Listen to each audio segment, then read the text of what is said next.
Alright, so this is the fifth Arduino Lab, and the goal of this lab is to control this servo right here with a potentiometer.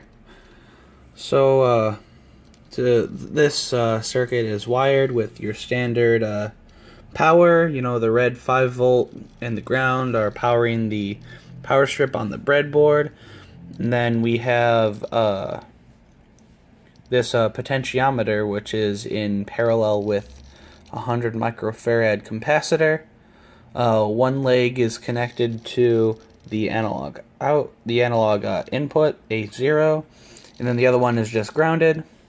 And then we have this servo here, which is connected, that is, wired up to the power, and is also in parallel with another 100 microfarad capacitor, and then the control pin is connected to digital pin 0 on the Arduino.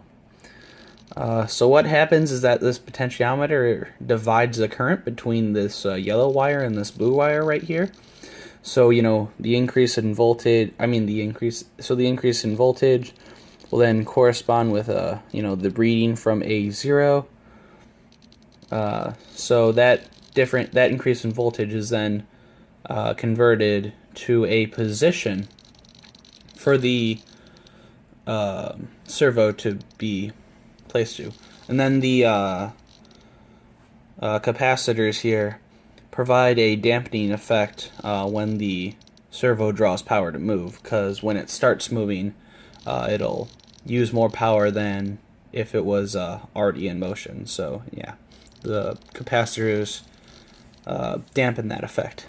Now the only problem with the potentiometers is that they don't sit well on the breadboard provided with the Arduino.